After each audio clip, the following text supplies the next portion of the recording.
ደም ከመለገሳችሁ በፊት ሄሞግሎቢን መጠናችሁ ልክ ነው አይደለም የሚለውን ቼክ ለማድረግ ከምንጠቀምበት መንገዶች ውስጥ አንዱ ኮፐር ሰልፌት ሶሉሽን የምንለው ነው። ይህም የተዘጋጀው ኮፐር ሰልፌት ሶሉሽን በውስጡ 1.053 የሆነ ስፔሲፊክ ግራቪቲ አለው።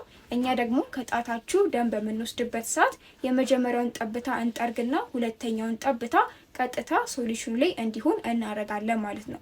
ታዲያ በ15 ሰከንድ ውስጥ ይሄ የናንተ የደም ጠብታ የሚሰምጥ ከሆነ የደማችሁ ስፔሲፊክ ግራቪቲ ከ1.053 ይበልጣል ወይም ዴንስ አለው ማለት ነው። ስለዚህ አፕሮክሲሜትሊ ሄሞግሎቢናችሁ ከ12.5 ግራም ፐር ዴሲሊትር ይበልጣል። ስለዚህ ደም መለገስ ትችላላችሁ። ነገር ግን ደማችሁ በእነዚህ 15 ሰከንድ ውስጥ ተንሳፎ ከላይ ላይ ከቀረ የናንተ የደማችሁ ስፔሲፊክ ግራቪቲ ከ1.053 ያንሳል። ስለዚህ ዴንሲቲው ሞር ላይት ነው ማለት ነው።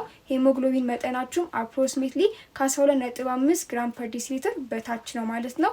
ስለዚህ አኒሚክ ልትሆኑ ስለምትችሉ ደም መለገስ አይፈቀድላችሁም።